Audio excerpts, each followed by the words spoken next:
What's up, guys? What's growing on?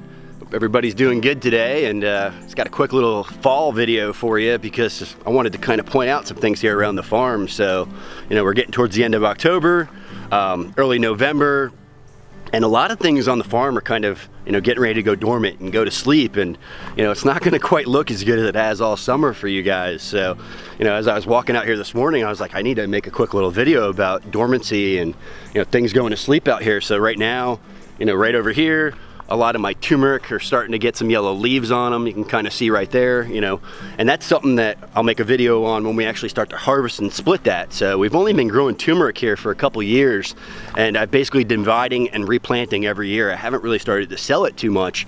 I want to get up to that certain number, and then we'll harvest half every year, you know, to sell, and then half to replant. So you know, a lot of my stone fruits are all going to be losing their leaves, and typically they start looking a little bit ugly right now. So all the mulberries are starting to get a little battered looking, the peaches, the plums, the figs, you know, that stuff all goes dormant in the wintertime. So something that I will point out, you know, with your figs and your mulberries, that is a better time to propagate while they are leafless.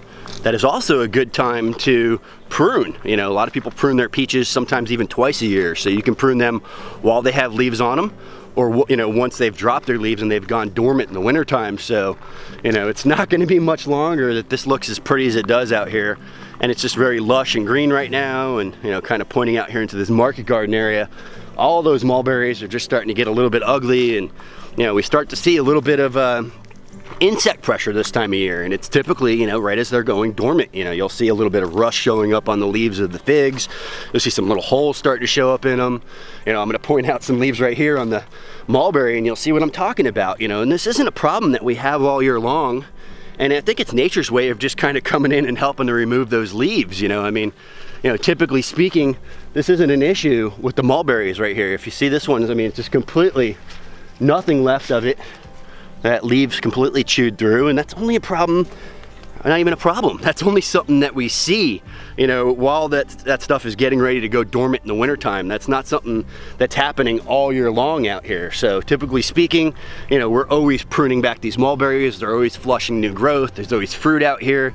Just this time of year, you know, so I have this big long wall of mulberries that's going to be sticks here very soon, and you know, it might not be as aesthetically pleasing as it is in the summertime, but it's the change of the seasons. You know, it's what change of a season we get down here in Florida. You know, we don't get snow, you don't really get a change in the color of the leaves, but we do get leaves that drop on our stone fruits and, you know, some of our deciduous fruit trees out here on the farm. So, you know, something like a fig, you know, most of my figs probably have lost 75% of their leaves, and there's even some figs on them still. I think that's kind of interesting. I'm actually crawling through here, kind of peeking at some. There's an Ishka fig there that has figs all over it that only has a couple of leaves left on it. So, you know, a lot of that stuff, it's getting down towards the end of season here, and I probably won't be doing too much overhead drone coverage in the winter time. There's not a lot to look at out here. So really the big thing that we're waiting for is our first frost.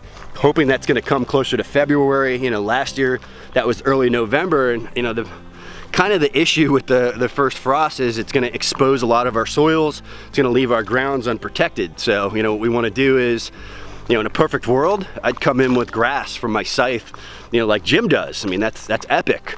You can come through with the hay, something that doesn't have a seed in it. You know, there's many different cover crops too. We just talked about cover crops. I'll put the link above for that cover crop video, but there's many different cover crops. This year we're definitely going to be experimenting with some different cover crops out here in the market garden. I want to try some new stuff out. We ordered some stuff from Hancock Seed Company, and we're going to see how it does here on the farm.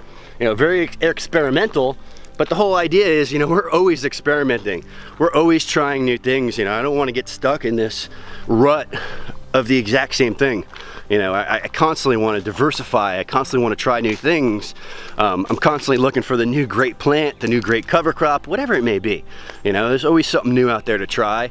Can always make the system better. We're always tweaking it, you know, and we're always learning from our mistakes. So, you know, just wanted to point out that, you know, the farm isn't going to look the same here in you know, a month or so. Things are kind of going to sleep, starting to go dormant. This is just, you know, cycles of life here on the farm. It's something that we get used to every year, and basically after we get that first frost, after we get all that leaf drop, you know, we are just sitting here waiting for rainy season to come along. You know, we're waiting for the heat to come back, because, you know, that's when things really start to develop back out again, get really lush and full, really looking good as far as going into the summertime. You know, I would say that we hit peak here as far as, you know, growth and lushness probably in July every year. You know, once we've started to get those rains, that's when everything's really filled back in nicely. So, you know, end of October, we're getting into fall. We've had a slight change in temperature recently. I say slight, below 90 degrees. We'll probably be back above that very soon, but they say next week we'll be in the 50s, so we'll see. So, dormant, naked fruit trees in the food forest. Short and sweet. Hope you guys like this. Please, you know, like it, subscribe, and share. And don't forget, pound that bell.